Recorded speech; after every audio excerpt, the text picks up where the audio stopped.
This episode of The Dog Show features Ian Stone. Ian is the owner and principal trainer of Simpawtico Dog Training. Simpawtico uses intelligent and creative training techniques to help you manage, motivate, and learn about your beloved canine family members.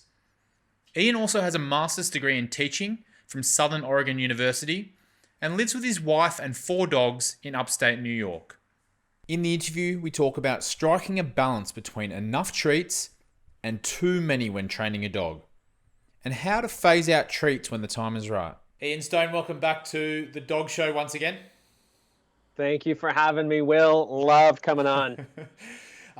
It's always fun to have a chat, and today we're going to be talking about an interesting topic because it's probably not something that people think about a lot, but obviously treats are an important thing when you're training a dog in the early stages, but at some point you may want to phase out those treats and have your dog do things that you've trained them to do without needing the treat there. So I guess my first question to you is, should you always use treats as a way to train your dog?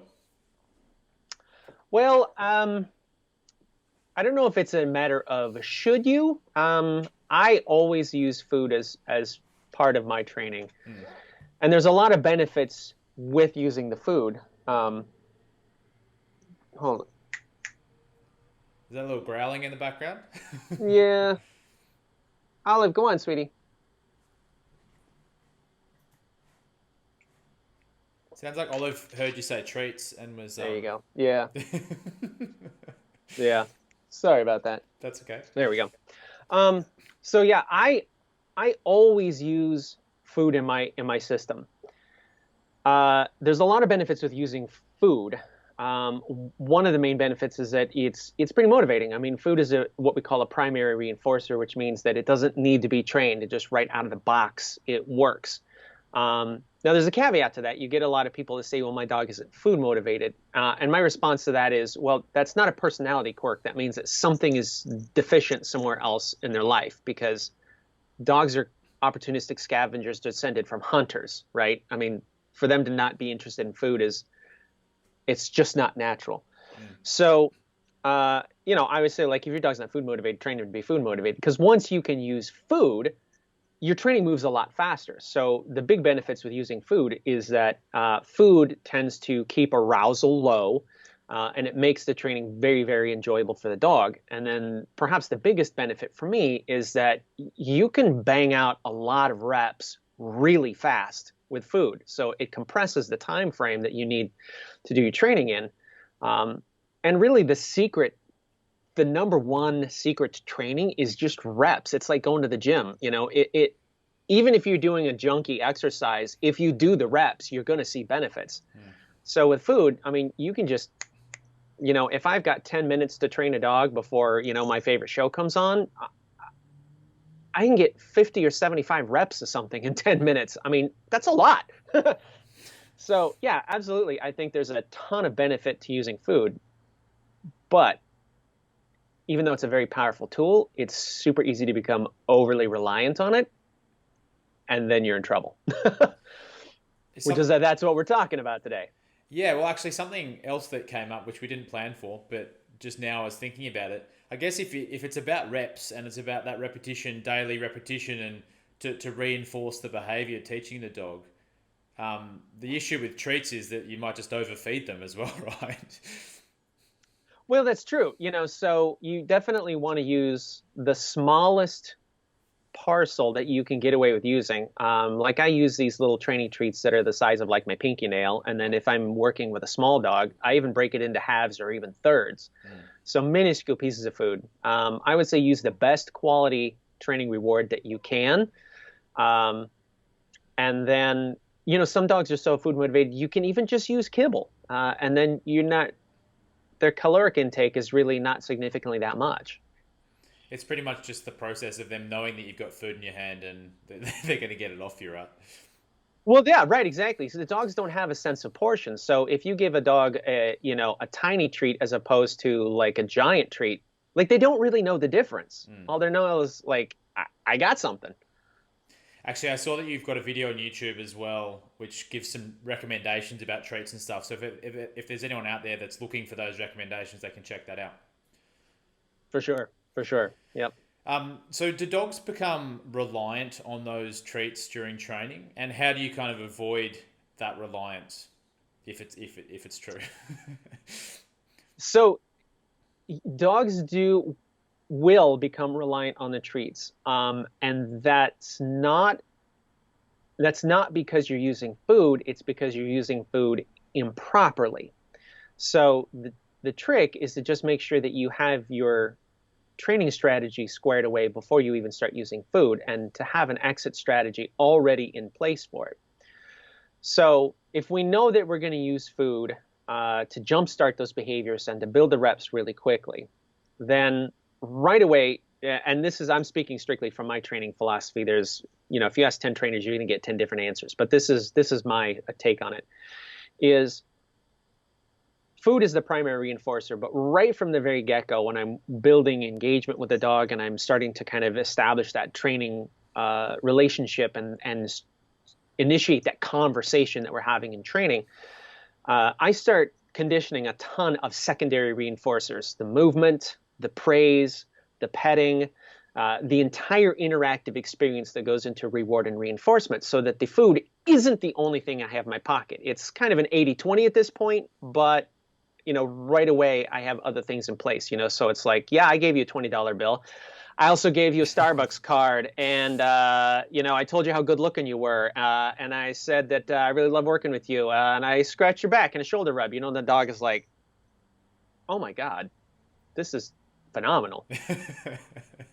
So then the secret then is, as you do the work, as the behavior starts to pop, right? You're starting to establish a behavior. It's starting to become reliable. It's starting to become fast. Then you progressively start asking for more or less food, but not necessarily less reward, right? So that 80-20 becomes 60-40, 50-50, 40-60, 20-80. And so that dog might still be getting food, but they're getting way less food from me and still getting tons of other of those secondary reinforcers. And I may be even introducing other primary reinforcers, like choice is a lot of the research in the last 5 years has said that choice is a primary reinforcer for an organism. So I make sure that the dog feels like that there's a perception of choice, that they're choosing to do these things for me, and then they're being reinforced for it, even though you and I, humans, know I really didn't give them another option. It's like, Yeah. working with a toddler, when you're like, hey, Will, do you want to put your red sneakers on or your rocket sneakers on today? Like, I really don't care which sneakers you put on, but I want you to feel like you had a choice, and you did what I wanted. So that's kind of how I phrase my training. And right away, I start getting more for less food. I would say the other big thing you got to pay attention to is lure reward training is a really big strategy where you're using the food to manipulate the dog and get them to do the things that you want to do. And that's fine, again, to jumpstart that behavior, because they don't know what you're trying to get them to do, whether it's a sit or a down or come to heel or back up or shake or whatever the heck it is. Sometimes you use that piece of food to help induce that behavior. Well, like I said, once that behavior pops and it's starting to, the dog's like, oh yeah, okay, I get what I'm supposed to do. Then you've got to get rid of the lure and teach the dog you perform to make the food appear. And once you establish that, then the dog's like, oh, okay, I'll do something, and then awesome things happen. Then it's really easy, like I talked about. And I'm always giving those secondary reinforcers too. So the praise, the petting, the movement, the whole interactive experience. And you can change the spot that food is in that. It doesn't even have to be the first thing it does. You could mark the behavior, yes, and then move, pet, praise, and then a piece of food, 2 seconds later. The dog is like, this is great. This is great. But you're changing in their relationship to food. It's really, at that point, it's pretty easy to just start phasing out the food and replacing it with other things. And when you start replacing it with toys or other life rewards, it goes really, really fast. You can get a lot of behaviors even without food at that point. Yeah, so what I'm hearing you say is that you need to find kind of other rewards outside of food-based rewards that you can balance out the training with. And you might start with more food, like 80% initially, but you're trying to get that down over time as you get those reps out. What are some of those Right. other rewards? You kind of hinted, you said giving them a toy, I guess giving them praise. What are some other examples of rewards? So, like I said, I always put those all at the same time. So I think people get stuck in using, well, I'm using food to train, and then that's their entire training system is just pivoting on that piece of food, Mm. and it shouldn't. The food is just a training aid.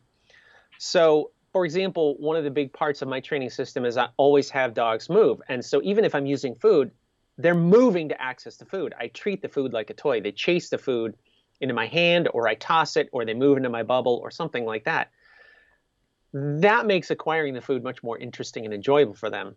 I'm also using a lot of authentic praise and feedback the whole time. I use a lot of what I call touch tactics, which are strategic petting in places that I know that I've established that particular dog likes it. On the shoulders, base of the tail, chin in the chest, the inguinal area inside the thigh. So, a reward event might last 2 seconds. It might last 15, 20, 30 seconds. But, there's a piece of food. Oh my gosh, that was fantastic. Great job, great job. We're moving around. Might even pop another piece of food in there. So you're getting this kind of sequential payout. But, the intensity and the duration of the reward event is unpredictable. And so the dog, it's like, I don't know, man. Sometimes I get $1, sometimes I get $100, sometimes I get $5 that all come out over the space of, 15 seconds. Like, this is the greatest fun I've ever had. This is fantastic. And essentially, I'm describing the psychology that works behind a slot machine. That's why people spend all day in front of a slot machine pulling the crank. All I'm doing is teaching the dog to just pull the crank. It's just a different kind of crank. Yeah, that was where my head was going. I was thinking of the roulette wheels where it's like a lucky win and you spin it around, and one of them will be like a free ticket, and the next one will be $100 or whatever it Yep. is. Yep. Yeah. So Yep. that's basically what See, you're and doing then with the dog. food just becomes one modular component, and you've de-emphasized it as part of the whole game right away. And so when you start rolling it back, you know, uh, there's other things in place. The dog's like, I still feel like $1,000,000 when I do this stuff with you. That's great. What type of time frame are you talking about? So let's take sitting as an example. When you're teaching a dog to sit, using food-based rewards with all these other things you mentioned to try and get them to sit. Like, at what point are you slowly further phasing out the food? Great question. So sit is a really, at least in my mind, it's a really easy behavior to get pretty good pretty quickly. Mm. So let's say that I have a green dog comes in that isn't that familiar with a sit on request, and I'm almost starting from scratch. So let's say that I have a half hour with this dog. So the first 5 or 10 minutes, I'm just doing engagement. I'm not really asking for a whole lot. I'm just teaching him how I work. So he's every time that he orients his body towards me, I mark it. He chases some food. I tell him he's doing a great job, and he's like, "You mean all I got to do is like take a step towards you? This is fantastic." So then he gets invested in the training, and I'm teaching him how I work. I'm teaching him what my words mean. I'm teaching him that moving into me is fantastic, and he's like, "I'm all in. This is great." And then I start taking the food and I lure the sit. So I start luring a sit, boom, same kind of reward event. I lure a bunch of those. And like I said, I just get a whole bunch of reps. In the space of another 5 minutes, I could probably get 25 of those sits, and after 25, he's like, "I got it. This is great." Well, honestly, if a dog was going that well with me, I could probably get rid of the lure in the very first session. Yeah. So I tell people, get rid of the lure in either the first or the second session with most behaviors. So then you make your hand signal, which is the same movement that the lure was making. That's how you train your hand signal, is the movement of the lure. And we do that. The dog does it. You go, boom, you still got paid even though you didn't see food. And he's like, so it's a win-win. Fantastic. Now that's usually how people get stuck being dependent on food, is they use the lures too long. So most dogs, where you're like, hey, Fido, sit, and they're like, show me the goods first. That's Yeah. a dog that's been lured so long that we've inadvertently taught them that they have to be bribed first. And so it really behooves you to get rid of the lure in the first or second session. That's cool. Now, more difficult behaviors might take longer. If you were doing come to heel, there's a lot more moving parts. If you're doing like station training, like a go to your bed or something like that, or something that's more difficult, that requires more precision, you may use food in that way a little bit longer, just as long as you're cognizant of when you have to hit those certain benchmarks, and reevaluate. If you're not hitting your goals, more food isn't necessarily the right answer. Yeah, it might be a different approach or something. Maybe you're not taking the right Exactly. approach. Yeah. Yeah, it's Right. interesting. I Exactly. guess with the simple behaviors like the sittings, it's really about fast, high intensity repetition, to try and get them so used to that behavior that therefore you can wean them off the food more quickly. Correct. Yep. Yep. You kind of just build them almost like a momentum, and then they're doing a whole bunch without even thinking about it. So what is, apart from overeating and I guess just becoming reliant on food from training, like what is the main reason you would want to stop using food for training purposes, or Well, it's just no. Go ahead. not stop using it for training purposes, but like once they know a behavior, why would you want to stop using it? Well, okay. So there's a couple of reasons. The one is it's just kind of inconvenient. Like you don't want to get into a situation where you're carrying food with you your whole life. Now Yeah. you may carry food with you depending on your training needs for a while, but there has to be an end point to that. You're going to be able to take your dog in public without food. The other part of that is that food has an upper limit to how motivating it is. So even though I talked about it being a primary reinforcer, it has an upper limit to how motivating it is. And in a session like I was just talking about, even though you're cranking out the reps, like your dog is still filling up. So there's a satiation element to that, and they become less motivated by food the fuller they get with it. So there's an upward limit to how much you can get out of food, and because food tends to lower arousal, it's hard to do some of the high energy stuff. Like if you're teaching a really fast come, or this really precise contact heel, or some of these things where you need some real vim and vigor and speed to do these things. Food is hard to get the speed out of. It's good for kind of getting that behavior to pop. Like I said, you're just getting the beginnings of it. But as you're trying to get towards the really good stuff, you're finishing it out, food kind of stinks for that. That's the point where I usually, once I really start phasing out food, that's the point where I start introducing toys. So I don't ever mix toys and food. It's either a food session or it's a toy session. Most of my very first sessions for behavior are all food, so I can establish the behavior and go, okay, this is the framework you need to work in. And when the dog's like, okay, I got it, then I'm like, great, so we're not going to use food for this. We're going to use your toys. And they're like, what? Oh my God. So toys don't have that upper limit. The more you use toys as a reward, the more rewarding it becomes. You just can't do the reps. So toys really kind of stink for doing the beginning stuff. So do food, and then you can circumvent all the filling up and not being very motivated for food over time by switching over to a toy. You do things like come, or some healing. We always finish that stuff off with a toy, and the dog is like, yeah, man. I mean, look at your police and military dogs. I mean, if you watch a demonstration, they go tackle a bad guy, they find some drugs in a locker, and then they run over and they play tug with their handler for a second. It's the same thing, So they started that training probably with some food training, a reward-based system just to get the behaviors started, and then they switched over to toys, and the dog's like, I will do this all day long. Yeah. So I guess in summary, based on what we've spoken about in terms of phasing out traits, is, if I had to summarize it, it's a complex topic. I mean, training dogs with treats is complex, but as a high level overview, what you're looking at doing is just getting your reps in, as many as possible in a short period of time, depending on what the behavior you're teaching, but also kind of just slowly phasing down those treats and having other rewards available to you that can Exactly. kind of take their place.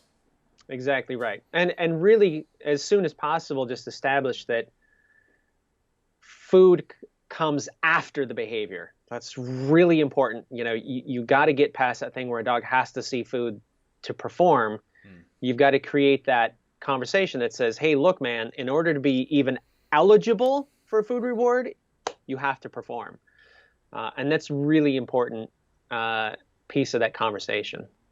So from a practical perspective, are you literally talking about maybe early on you're showing them the food and then getting them to do something, and then later on maybe the food's hidden in your pocket or something, and then you're getting them to do Yep. something? Okay. Yeah. Yep. Yep. Exactly right. Yep. In a pocket or behind your back or, in a bait bag or something like that. And that goes back to that idea of choice, that perception of choice. So you make the dog feel like they're the one making the rewards appear. They're like, I can make you do things. I can make you pull that food out of your pocket. You and I know that we've set it up that the things that they do to make the food appear are the things that I wanted them to do anyway. So Great. Well, there you have it. That's all the tips that Ian's provided today on phasing out treats in training. Been very valuable. If you want to dive deeper on that, jump on his YouTube channel. But Ian, thanks so much for sharing your expertise about this topic today. my pleasure. My pleasure. Always fun talking about training stuff.